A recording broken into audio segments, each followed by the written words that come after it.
The big final space battle for humanity begins in a ridiculous, over-the-top, and crazy episode of Darling in the Franxx.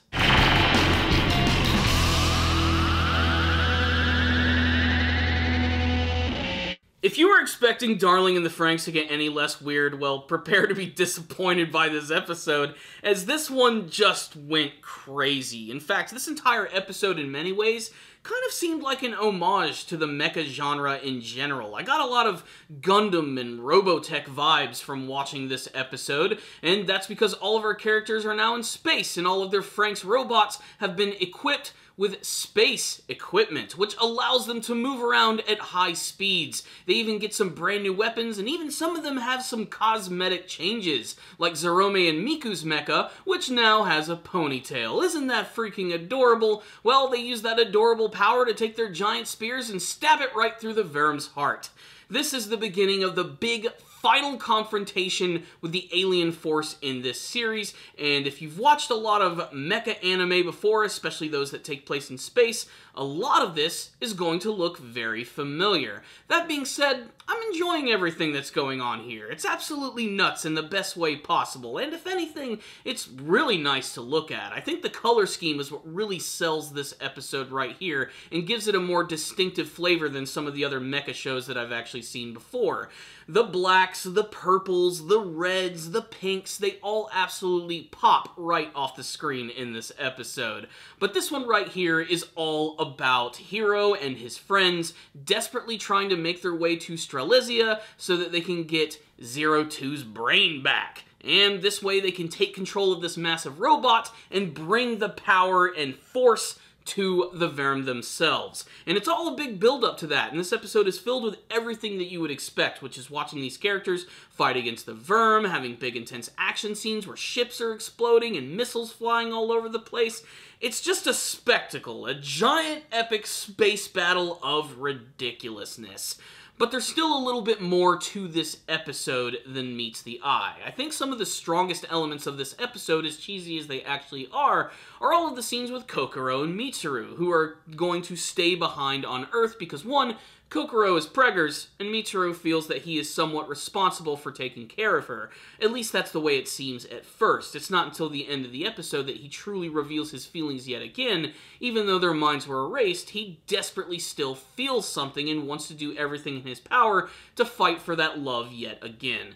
It's cheesy, but honestly, it does really work very well in this episode right here, and it's a fantastic parallel to everything that's going on with Hiro as he is making his way into the giant Strelizia robot. And what's hilarious is that he's actually teaming up with Alpha of the Nines. That's right, we're gonna have two males inside of these robots, and it's just as awkward looking as you would expect.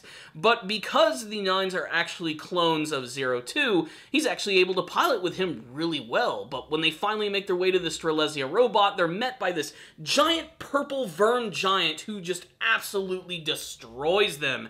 It's at this point that Alpha realizes that he has to get Hiro inside. He ejects him from the cockpit and decides to go out in the blaze of glory by self-destructing right in this giant monster's face. Hiro then goes into the very core of Strelizia and finds a giant bundle of cords and tentacles and all types of crazy sharp shit, which injects into his body, basically devouring him whole, where he finally connects with 02's mind.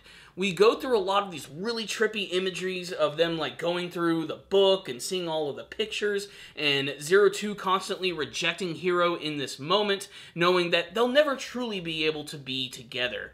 But Hiro goes against the grain, he fights against the waves, and makes his way back into 02's heart, bringing her back on Earth, but also allowing her to fully merge with this massive Strelizia robot to the point where it actually becomes organic. Her actual physiology melds with this giant robot, and this was the moment where I was literally watching it. I'm like, okay, people are going to either love or hate this. I'm okay with it, because this series is insane. It can do whatever the hell it wants, and I just really liked the overall image of seeing this massive human version of 02 wearing the Strelizia Apis' like body parts all over it, and it kind of makes it look like she's like a giant bride in space. that's basically her wedding dress. And when they finally do assimilate, she's able to utilize all of these powers to take out all of the verm in a number of cool ways, whether it be a giant blast of destruction or firing lasers all over the place like freaking Shin Godzilla. It's freaking cool. And when they finally come together, they also activate this massive warp portal, which is supposedly going to take them to the main forces of the verm, where they are going to try and take them down personally. No one else is going to be able to make it through. So it's going to be all up to Hiro and Zero Two, who are fully fused in this massive robot to take down this alien menace. And Hiro has finally also fully grown his horns at this moment. He has the glowing blue eyes, and it's a great compliment to Zero Two. It's really great imagery, but overall, this is going to be feeling very familiar to people who watch a lot of mecha anime. So, what's the rundown on this episode right here? Just insanity. That's really the only way to describe this episode, especially because they wasted no time. Like, the first scene you see in this episode is all the characters in space with their brand new Franxx robots. We don't get any introduction to them. They just go out and they start fighting, and you accept it for what it is. If you can do that, you're truly going to love this episode, as it is filled with a lot of really beautiful imagery and some amazing backdrops and tons of really cool things here. I even love that they gave a scene for Hachi and Nana where they're trying to escape from the ship, which is about to be destroyed. Hachi ends up getting injured, but he still manages to help out Nana. Well, these two just kiss already. It is also confirmed that this big ship that they ended up bringing out there also houses a massive bomb, and apparently that's what Hiro and Zero Two are actually going to use when they go through the portal. But it's going to be a single episode, so you know we're probably at least going to see some action of them fighting against a ton of other enemies, which hopefully we'll find something that can actually match their power, and they can give us something that is just completely crazy and insane.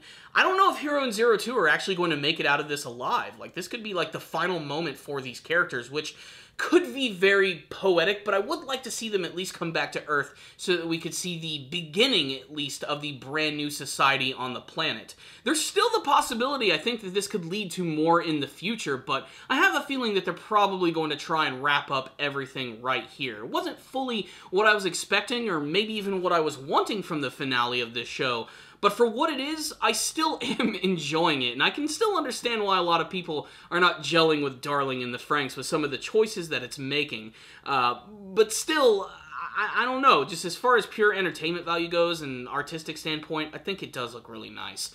I'm not trying to overthink the series too much, and that's because I didn't expect too much from it from the beginning. Maybe that's why I've been able to enjoy it so much more than a lot of other people who have decidedly jumped ship from a show which has not only jumped the shark, but they've jumped an entire ocean of sharks.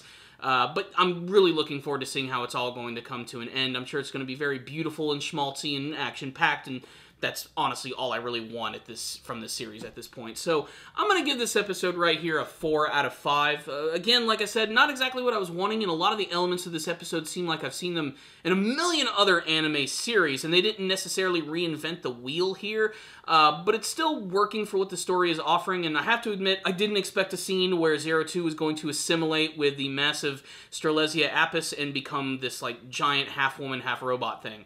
I mean, who called that one? So, yeah, pretty crazy episode right here. I'd love to get all of your thoughts on it. You can tell me all of them in the comment section below, and what you hope to see from the rest of Darling in the Franxx. Thank you guys for watching this review. Make sure to subscribe to the channel for more anime and manga reviews, and I will see you guys next time. And as always, stay down now, baby.